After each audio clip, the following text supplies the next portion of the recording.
security. So my area is more, I divide it into domains such as enterprise, industrial, and some military stuff. So that's what I do.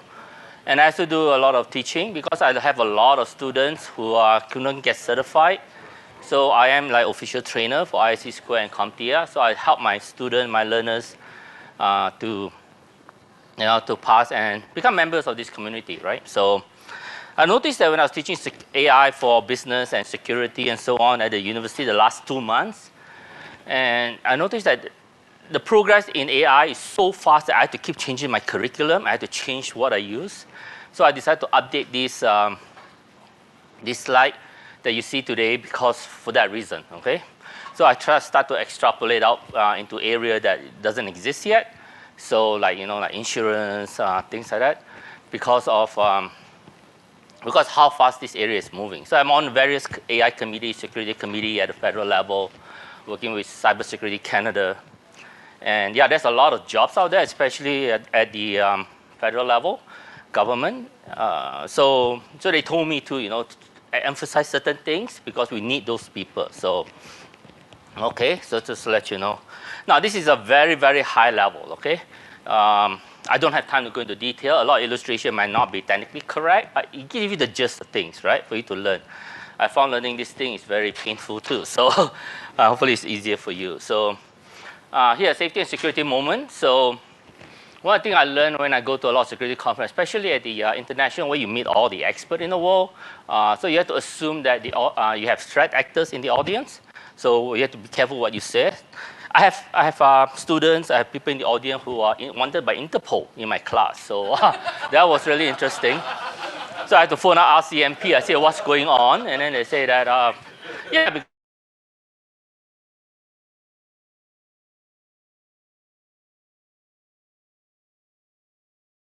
So you have to be very careful. So make sure that they have equal, capability, right? Just like when you do encryption, everyone know the algorithm, but you have the key, right? So that's where the power come in. So I would jump between the different domains like computational, definition of power, engineering, mathematics. So there's a little bit, if you're not too sure about the definition that I use, let me know. I'll try to explain them. Okay, here's my disclaimer. Okay. So as a professional, all of you, obviously, when you use, which one is this? Bing? Okay. Bing GPT. So obviously, you have to follow the APA style formatting, right, for OpenAI.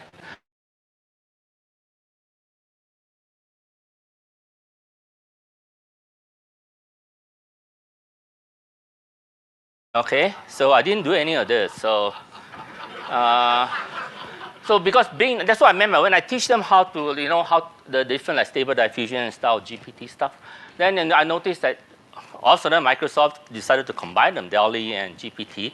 So I used that one system. In less than 30 seconds, I create this stuff, right? So here's the land acknowledgement. So I create one out of open.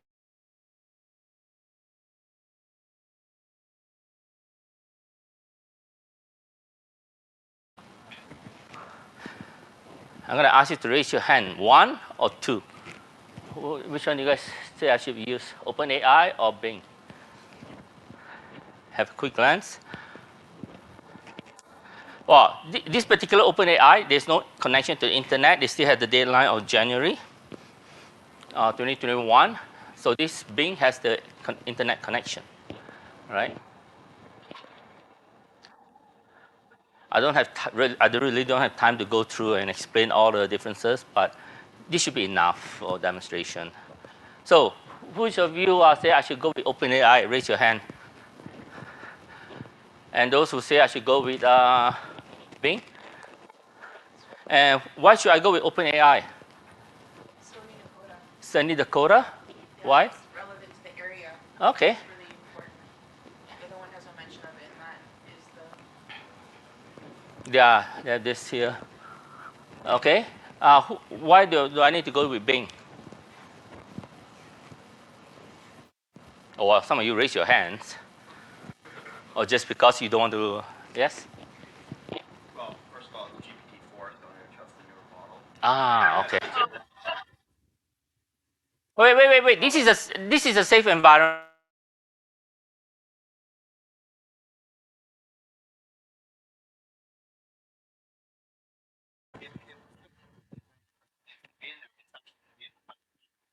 Ah, okay.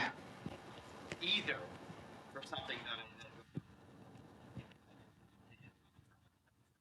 All right. Okay. Thank you very much. Yeah. So basically, technically, both of them are wrong because Alberta Métis already changed. There's no more nation. They have converted to 22 district. So we are in District 5 and 6, and that's wrong. City Region 7, and the other one say we are. Yeah, so District 6, so they're missing 5, so they are wrong. Technically, both of them are wrong, okay? So now you know why human is still, the thing that really slow, is still we call it the most important intelligence in our brain, right? So if you want to know the very, very basic, how do I apply CIA to large language model or this kind of stuff, go watch my video in B-side Edmonton. So I'm not going to go repeat it again here. So you can go to OWASP, LLM. Now this is very basic, okay? If you read this document, just go search for it. And it's just like a kid in a candy store. You go to any OpenAI right now, no, any kind of GPT, any kind of this kind of stuff, you can actually implement all of this. So I was really surprised. In within 15 minutes, I demonstrated to my class how I can perform all of this. It's just like going to the database. People never heard of SQL injection. It's so much fun, right? Please don't go destroy them. Because people like Google, it's not here yet, but sometimes they send you a warning and they ban your IP address, okay? So that happens to me a lot when I teach. So they say, if you try this again, Google will send a message to my screen, we're gonna ban your IP address. So yeah, that's when you know you're important or you're really screwed up big time, right? So AI generalization, I generalize stuff because I know nothing, right? So there's a couple of things, like those days when we have logics, like mathematics, wow, when you have algebra or things like that, we say, wow, this is really smart, really intelligent, right? So we started with logic. Believe it or not, those days when you have basic logic, some people say, wow, computer can perform logic. This is like miracles, right? So it is true, right? What we think is really important, intelligent today may not be intelligent, I don't know, 10 years, maybe next month, who knows, right? So I say that because that's what I did. I mean, like 40 years ago, yeah, when I was like, well, you probably know how old I am. Like when I was in junior high, I went to university to learn AI. Apparently, they do have AI course that time.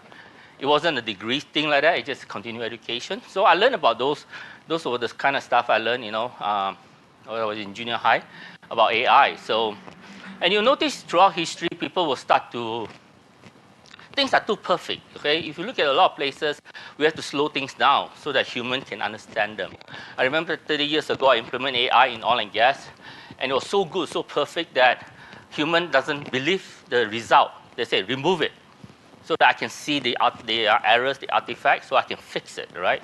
So a lot of time, that's the case. Sometimes human doesn't like perfection for that reason, right? Even in computer graphics, why do we have things like form algorithm and stuff? Because ideal environment just look not natural.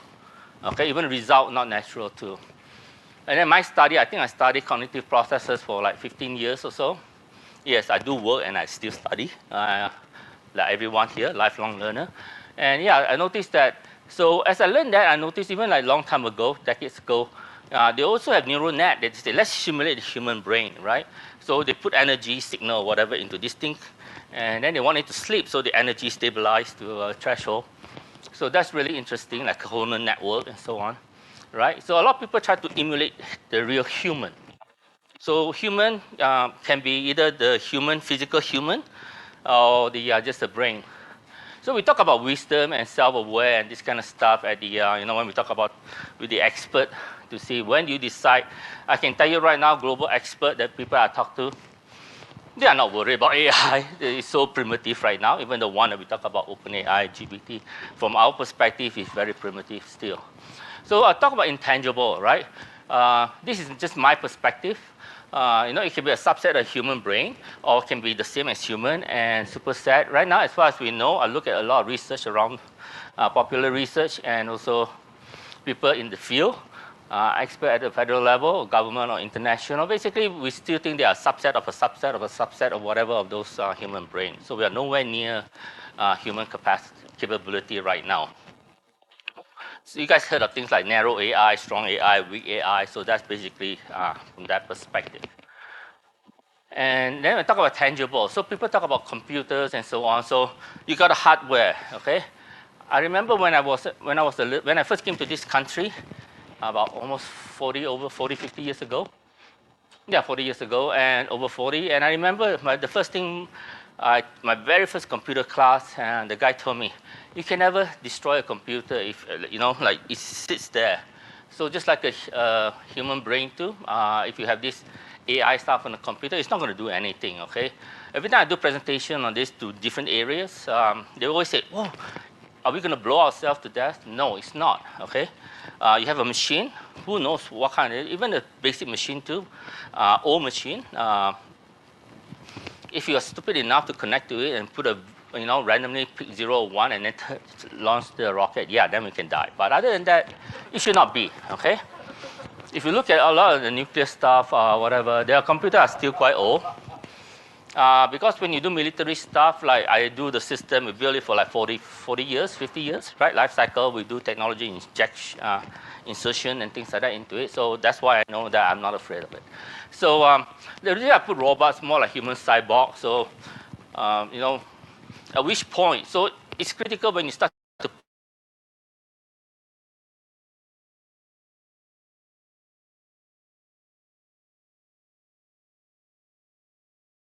you cannot play soccer. They see a soccer ball, it goes like this, like this. And this also tie into things like, things like industrial. When you talk about, I don't believe in OT. To me, technology. When I teach business, if you are the president of a company, you don't say that's yours, your IT, that's your OT. No, all technology belongs to the president or CEO or the board of director or the government, right? So there's no such thing as we break it up. Some countries, they do differently. We talk about that later. So we talk about, what does it look like in the future, like super being, self-aware, all that. A lot of this is all fake. I'll show you later on, and they're not really true. Then there's things like sensor, control, data feedback, routing, algorithm. These are all part of AI that we need to learn, right? Like when I study the brain and things like that for actually like 20, when was this? Too long ago. And like if you look at the brain, the central nervous system is from here to roughly here. And like, not only things that goes into it, the good stuff, the signal, we learn about neuron, but there's also the ganglia or something, the things that take away all the waste and things that are produced by the brain and so on. Just like society, we talk about the energy, the water we put in society, but nobody talk about the wastewater that we take away from society, right? So you have to look at the complete system, not just one. That's how the system becomes unstable. This is just an example of hardware. So for example, if you look at history, yeah, a long time ago before the CPU, we have analog stuff, abacus and stuff like that, right? So then we got CPU, DPU, GPU, TPU. It just sounds cool when you have a U behind it, right? So CPU is basically just one node processing. Right? When you got a DPU, I put DPU and GPU together. I don't know which one comes first. The other one is digital signal processing. The other one is graphical. So it's basically linear, right? So if you have an equation, as opposed to just one thing. Oversimplifying it. Then we go to TPU, tensor processing unit. So this is more now like a matrix, right? So two-dimensional instead of one-dimensional. So that's the evolution of like the hardware side. You have to know the hardware too, okay? If not, that's the thing that the government wanted, all the experts at the government level, they said we are lacking people who understand the hardware. Everybody know the software, everybody call library, but the most optimal if we can marriage between the software and hardware, that's how you get a really powerful system. So we are lacking people in that area, they're looking for people. And the government asked them, go hire more people. They said, no, where to get them? They're not qualified, we cannot find them out there. And we go to hostile country, they are there, right? So, and then we go back to analog and so on. So my favorite thing is, like theory of relativity of AI or something. We look at time and space. I found this really good. Every time you get confused, you lock into certain things, you cannot think about it, about anything. How do I go beyond? Think about time and space.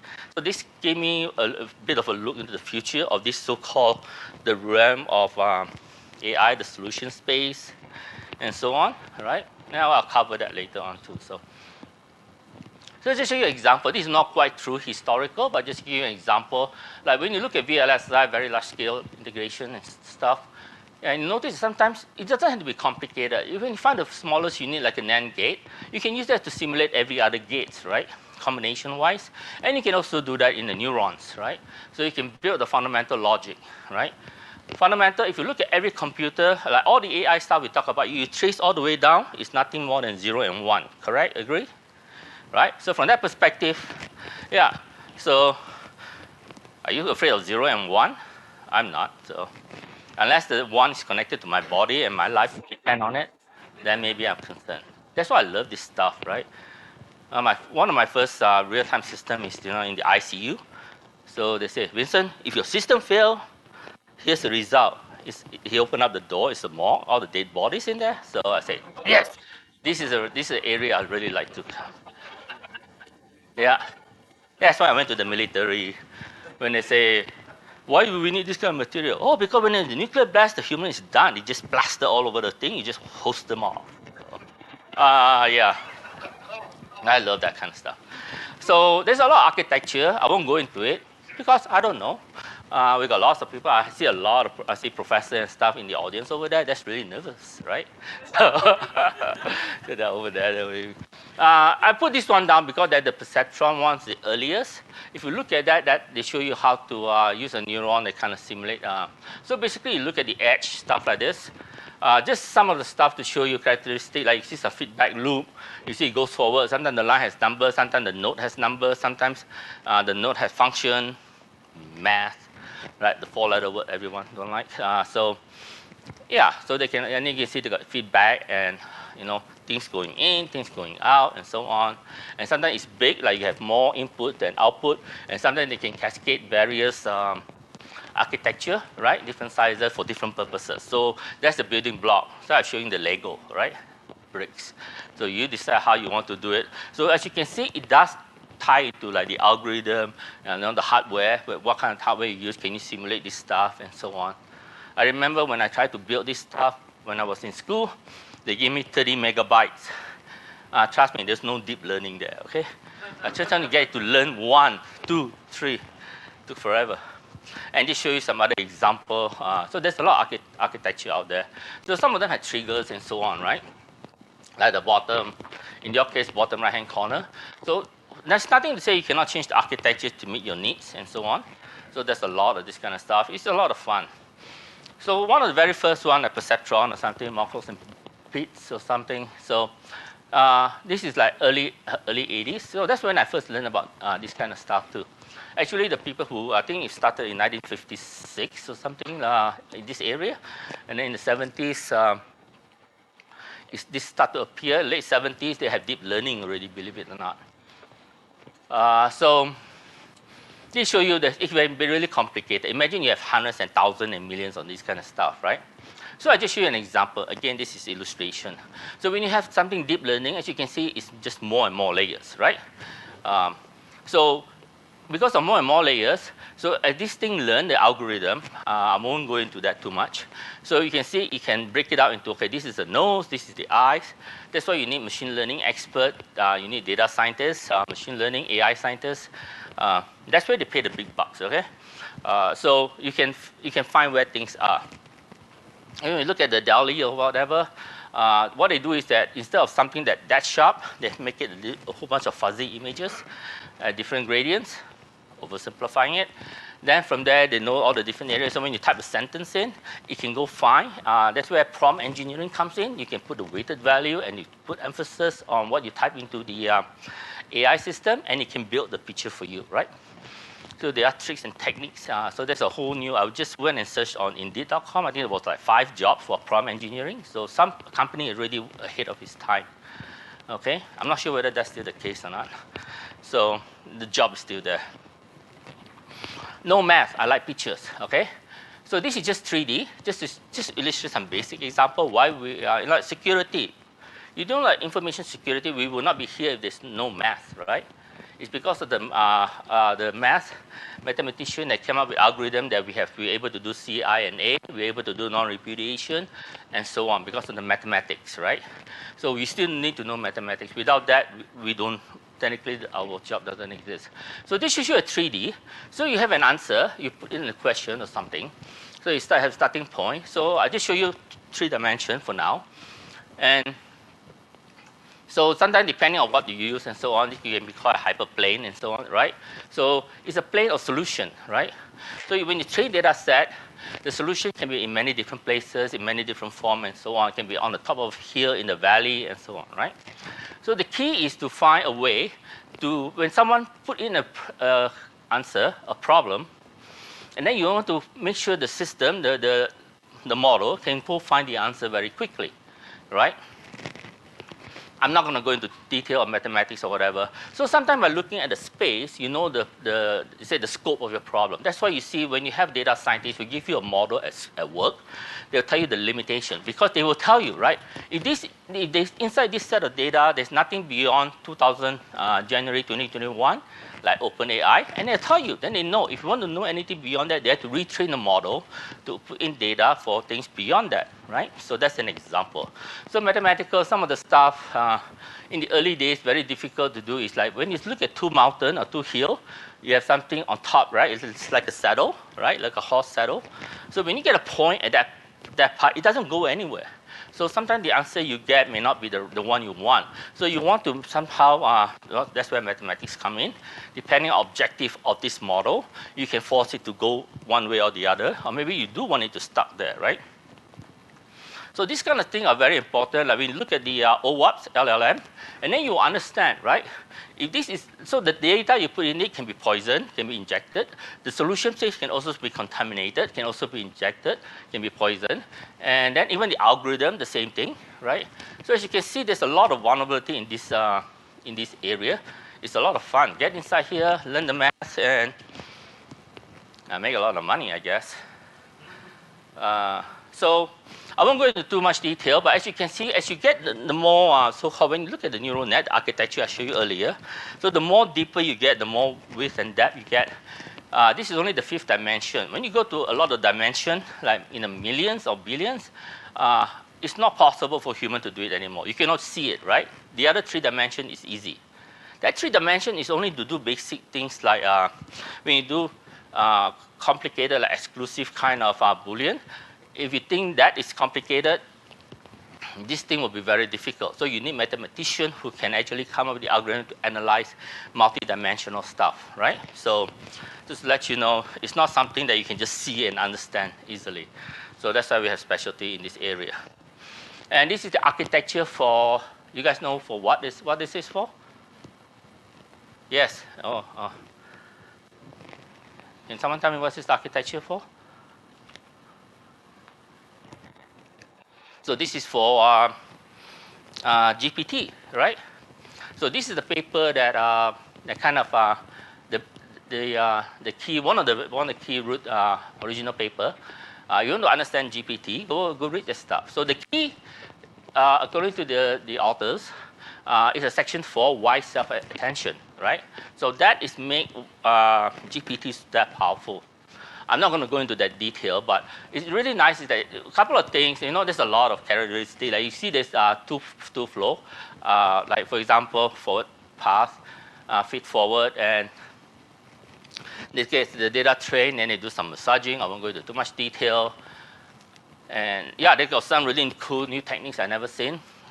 So around that in the middle of the second path up there. And then they also fit in, obviously there's other, like we talk about model, training, iteration, they also got phases, right? So they got additional phases outside that they do training and so on, where they do supervised training. You know, the human will say, yeah, right, wrong, and so on, right? So the fourth side is very interesting is that when I was to say that I enjoy kicking a soccer ball, right? Traditional AI learning, then say I love dancing at a ball, right? You guys know what a ball is, right? When I say I love dancing at a ball, you know which ball I'm talking about, right? Yeah, see, it's very easy. We got this really slow brain, and yet we can identify that stuff.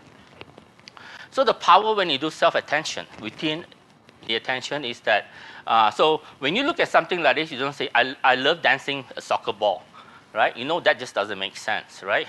So this additional kind of, the power is it learns to train itself within the context of the sentence, okay?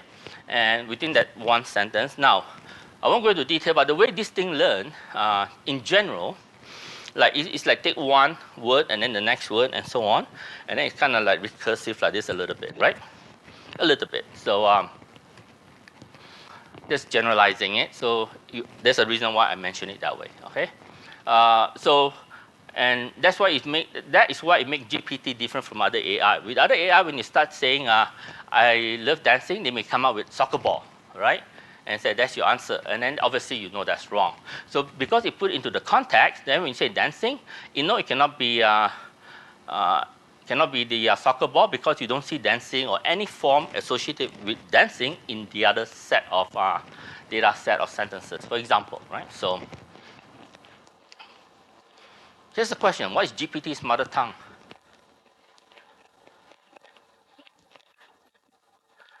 Pick a language, any language.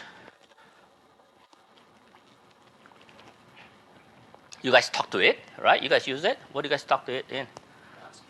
Huh? In what? English. What do you guys use? He's the only one who uses English. What do you guys use? Hmm? What's that? Everyone. Everyone use English? No, I mean, Okay. every other language he knows how to translate. Whatever you know how to translate. Yeah. Let me ask you. This AI stuff is built on a computer, right? Fundamentally, what does a computer speak? The computer at home, does it speak English? Yeah. So, anyone remember those days? You know, when you use assembler, compiler, and all that kind of stuff. The thing that nightmare, right?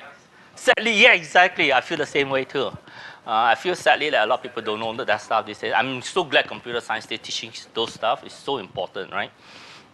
Yeah, so it's basically a use symbol table. They use symbols, right? Token, and so depending on which domain you come from, the names are very different. It's just like when you go to IT, they say this is a channel. When you go to OT, they call it the conduit. It's the same thing, right? So they just depend who said what first at that time, right? Sometimes they make a mistake by jumping the gun, which I'm going to do the same thing at the end of my presentation. So for example, I went to this is what, OpenAI. So I start to use so I say, basically I want to list two numbers, now 1 and 2, and then I can say add them up, and then display them in Japanese in two different forms, and then I ask in German and say, please display the answer in Spanish. So you say English, there is no English, there's one English there, right? You say display in Japanese. So I interchange that thing. So to see whether, because now that you understand the algorithm, you know the architecture of GPT, you know roughly how it works. So let's see whether you can break and hack into it. So you need to know that stuff. You cannot just say, oh, I can secure the stuff. I can stick a firewall in front. That's what they do with OT. That doesn't work, right? So basically, so now, you may or may not know, because this is only one example, because I start the instruction in Malay, so the subsequent explanation are in Malay because of that, right? So it starts with whatever you use. There's also the historical stuff that they remember.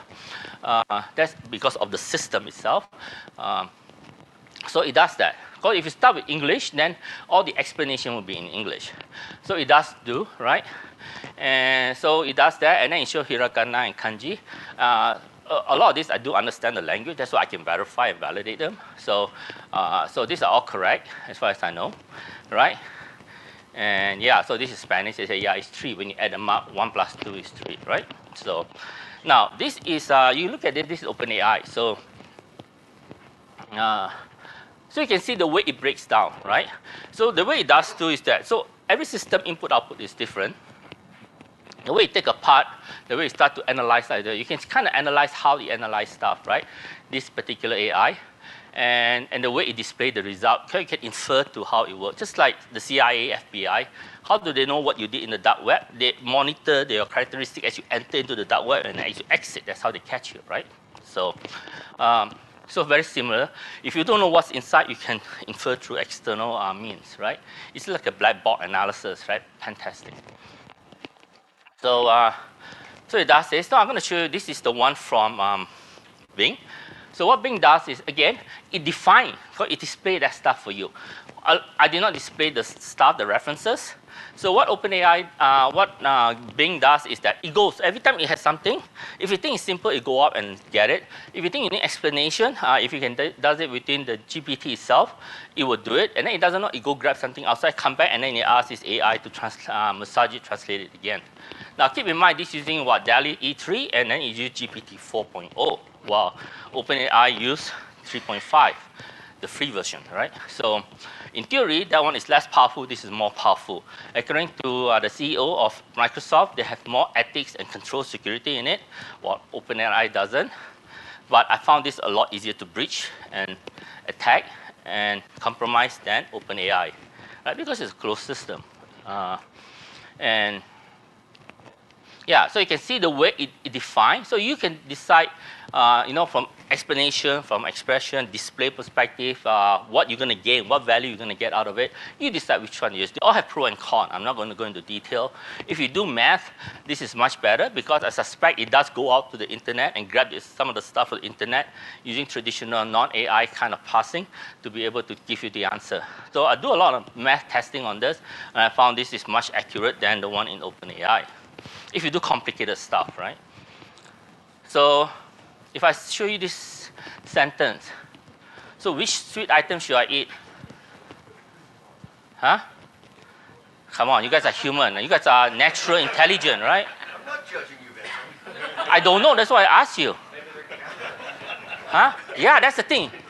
Do you think AI is cannibals? We'll find out, right? Okay, who said I should eat the little boy? Raise your hand now.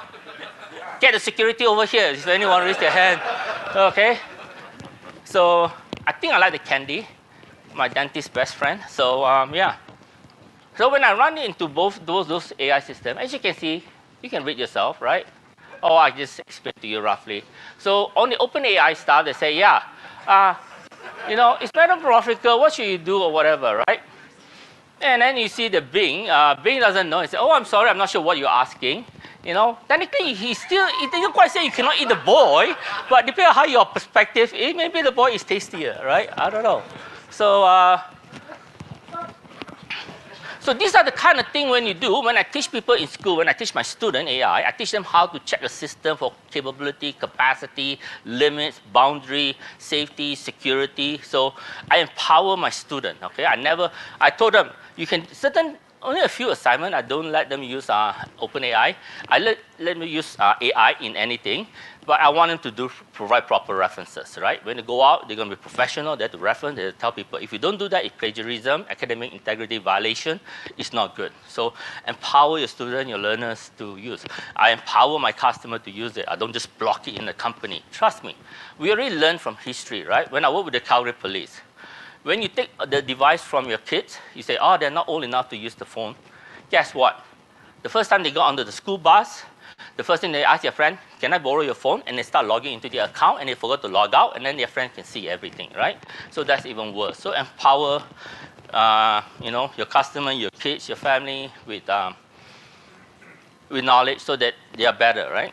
So I always believe in teach them how to fish. Don't give them the fish, or just take away the fish, right? So yeah, teach them how to fish. So this is so I show you the logic, right? So there's a lot of this kind of tests out there. But then there's a lot of this kind of tests, and then people do train, right? Some of the traditional sentences, the OpenAI and Bing AI, they start to retrain them so that when you put those kind of sentences, you can no longer, it will give you the correct answer. So I had to think of something simple. And this is very simple, right? And yet it still failed, right? If this kind of thing fail, and then you're trying to do scientific research to this, like I got a group of professors in front of me. I say, you go scrape the internet for data using AI. I show them how to do that, right? Scrape from video, from website, and all that kind of stuff. And I say, do you validate the data, right? And based on OWASP LLM, it's very easy to compromise those source injection and poison. So I have 3 apples. I give 1 apple to John. How many apples do we have? I assume 3, right? And you see, it doesn't do that, right? It just says, oh, at the end, it says, you have 2 apples. So why is that? Remember, though, you have to remember when you look at how it's trained, and it goes by this iteration kind of stuff. And when you do math, then you have another dimension, another temporal of calculation that you have to keep track. So that's why it's not really that powerful from that perspective. When you're very simple, like you just imagine all the information on the internet, right? When you have some numbers associated with it, it can recognize that, right? So it can associate, it can do the simple math, right? That's why when you talk about, then you say, gee, Vincent, it can do coding. It can give me a snippet of code. Yeah, because remember, it doesn't learn through understanding what I see. This is computer language. This is English. It just knows through symbol, right? Relationship of these symbols and how they're related, plus a whole bunch of billions of triggers, characteristic they monitor, right? So that's why I say you look at the architecture, you look at the algorithm, then you have an idea how they do it, then you can start to attack it, right? Yes. I almost feel like the computer chose to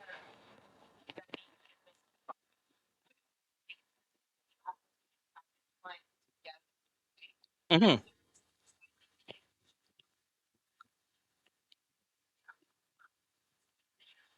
Yeah. I wonder if you had programmed this query to how many apples do we have together, then it would have understood what. Yeah, no, you're completely agree. So that's where prompt engineering comes in. You write the proper. That's why there's a whole course on prompt engineering. There's certificates right now. But I look from the perspective when I go and teach those people to heritage school, right, association. They speak many different languages, many different grammar, right.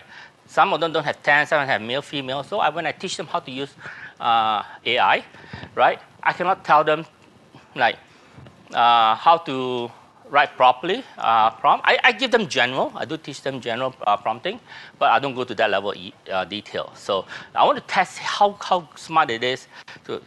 And it's very easy. Okay, this is a hint on how to plagiarize stuff, but I'm not going to tell you how. Okay, that's a hint there.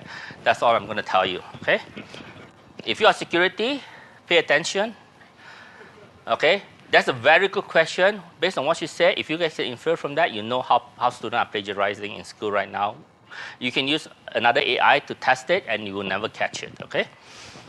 That's why I'd rather do it. I have a way to catch the student. I'm not going to tell you how, right? And then you guys are going to tell the students. So on average, it takes 3 days. Every time I give an assignment to the student, 3 days later, it's on the internet, Course Hero and all that kind of stuff.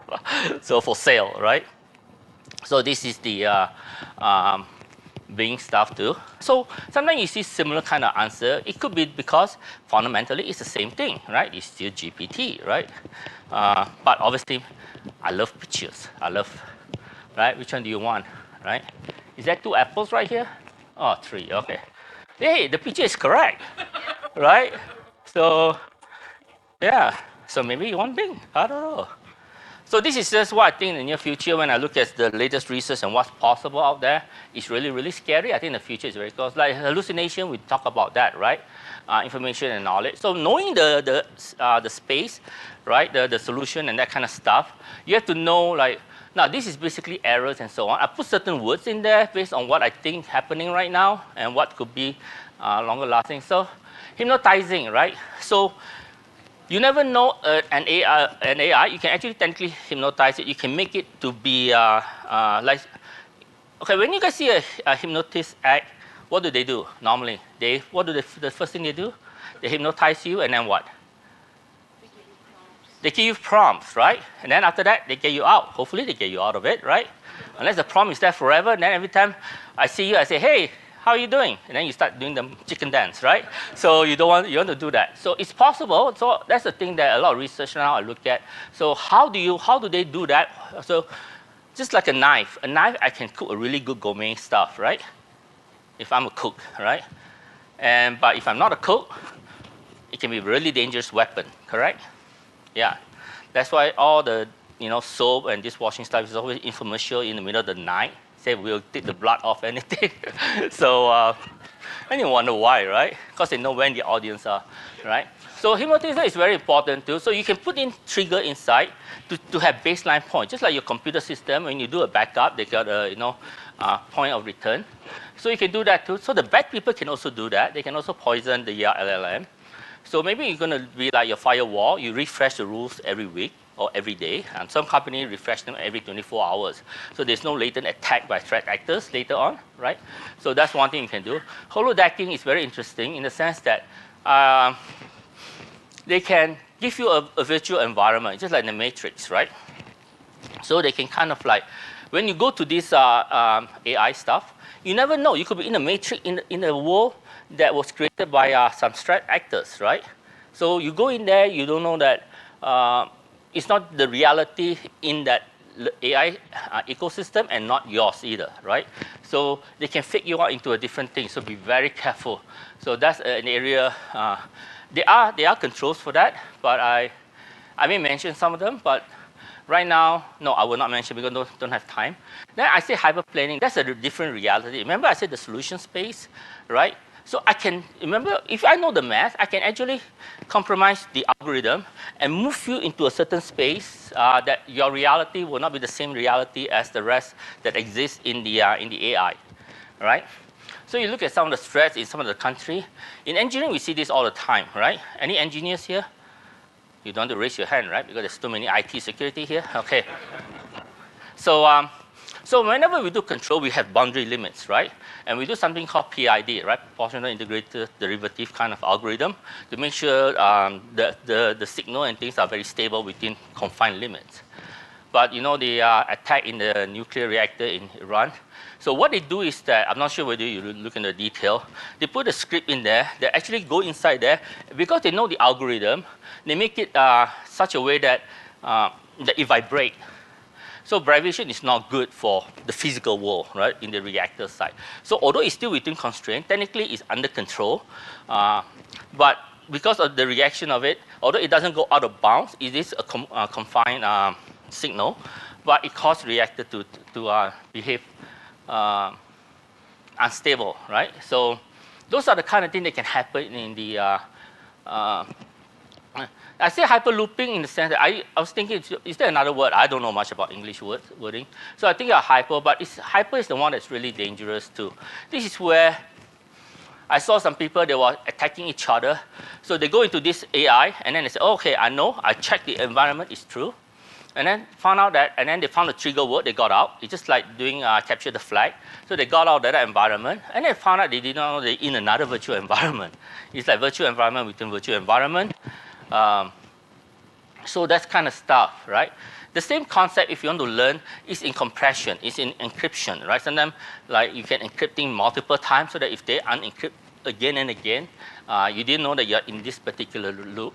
So this is very dangerous because, first of all, depending on what technology they use, encapsulation, recursion, another thing is that when you go into that, you don't know the data, you don't know the trusted zone this data is in, whether it's sensitive, whether it's critical, and so on.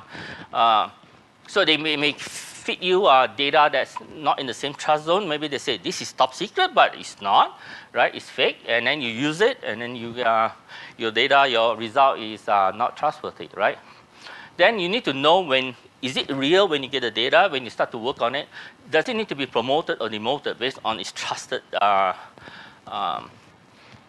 the trust that you classify it in, right? And yeah, so you don't know. First of all, not only do you get the data, but you have to say, what environment am I in? Am I in the trusted zone or not before I disclose? So there's a lot of research where they pretend you're in a really secure room. You say, all right, let me look at this stuff, right? But what it does is that, remember when you look at the AI, whether you use an AI or Bing, it actually collect the history, right? So if we are in a bubble, I'm looking, it's like a honey pot, right? I look at you, you are doing stuff in there. Okay, now I saw your secret because you think you're in the safe zone, you start disclosing, you start working on it, and they steal that secret from you, right? So that's why I say this is very dangerous.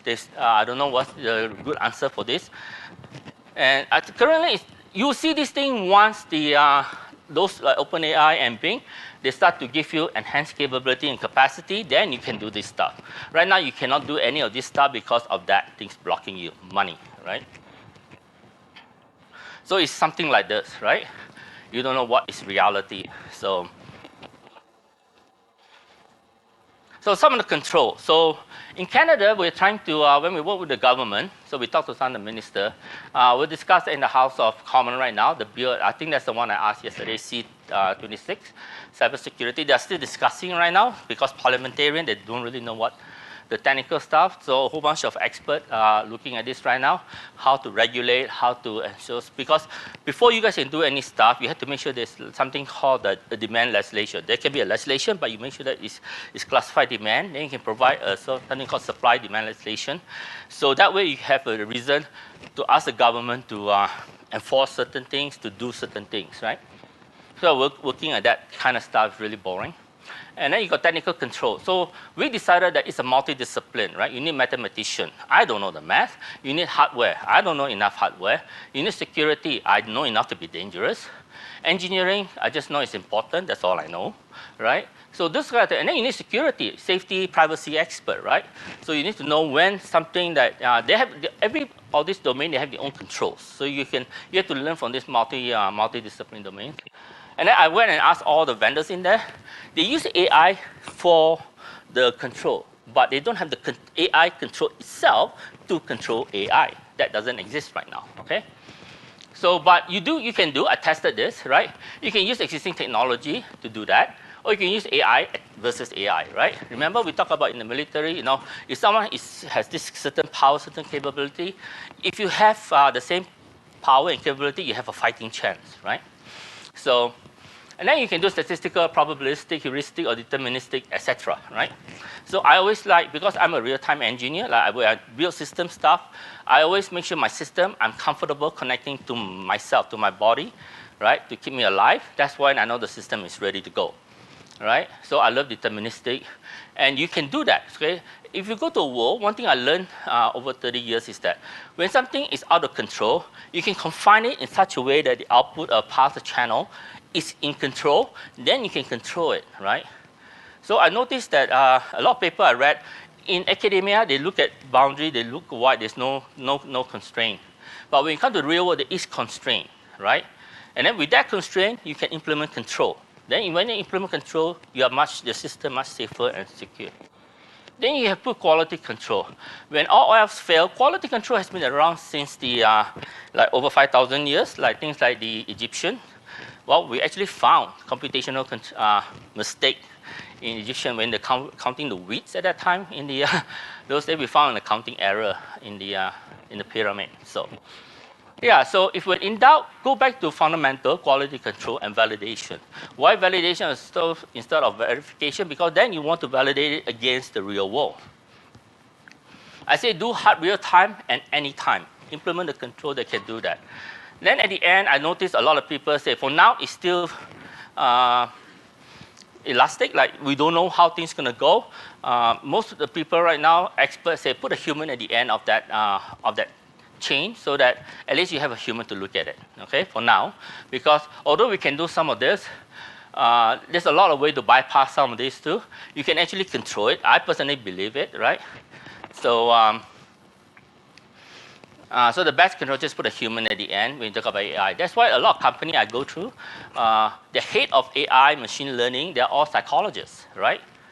Okay? Like a lot of companies I go through, like with this type of technology, we don't do sample, we do population, right? We count everything. So you think that, oh, I can hide something and get away. No, you're not going to get away anymore. And yeah, because when you talk about a lot of things, you go to, I think, Chinook Mall, you look at the directory, there's a small camera there, right? You guys are aware of that, right? You go to the bank, all those cameras there, they all look at you. They look at, are you happy when you come in? Are you happy when you leave, right? And then when you look at that, if you cannot find, you click the thing too much, they have all this analytics, right? So yeah, so the reason I know all this stuff because the company hired me to analyze their AI system, machine learning system, to audit them, make sure it's proper. That's how I know that kind of thing is going on for like quite a few years, 6 to 8 years. So it's not something just happened yesterday, right? So that's all I have. I don't want questions, I just want answer and jokes. Everyone asks for questions. Okay, fine. Any questions? Yes? What are your early thoughts on the U.S.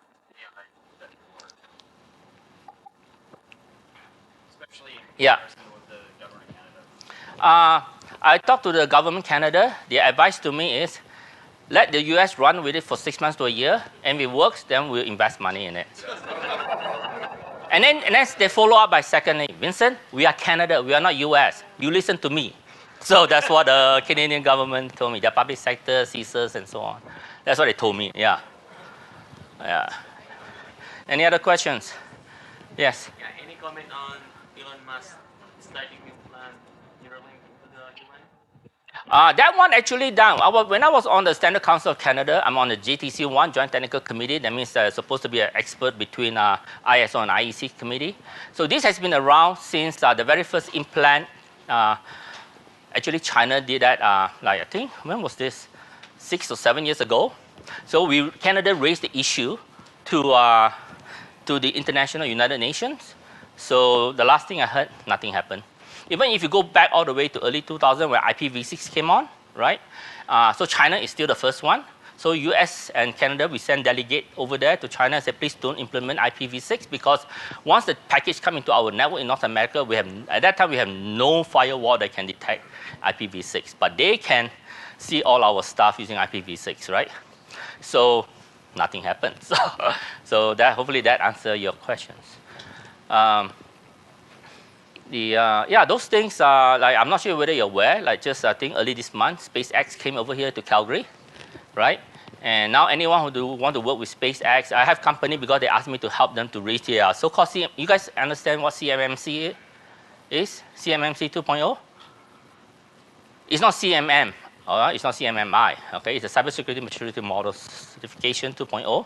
So if you want to work for NASA, military, or SpaceX, you need that. So a few companies asked me to go help them to achieve that certification so they can bid for it. But now they don't have to bid because Canada has some of the, especially in Calgary, around Calgary, we have good manufacturing.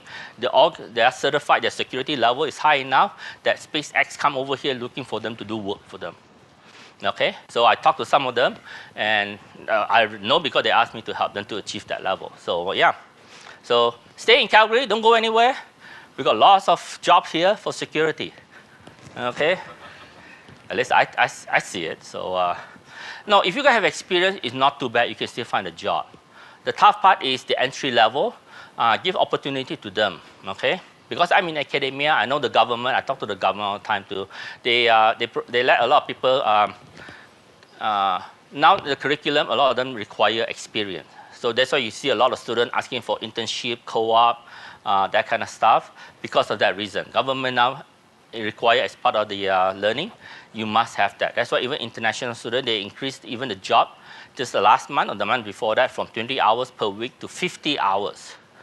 Okay, so now not only I have local, I teach a lot of international students. They're all asking me for jobs too, security jobs. So I place them at some places, but I don't have a lot of places to place them. So if you can hire a whole bunch of this entry level, give them the opportunity, right? That's how we can grow this community. Without experience, it's hard for us to grow, right? I can see quite a few here are like me, gray hair or no hair or something like that. I'm not sure. So why I want them to hire them? I do have ulterior motive. I'm going to retire. I want to retire safe and secure on the beach, or one of the lake here. There's no beach here, so knowing this, catastrophe is not going to happen. So thank you very much. Enjoy the conference.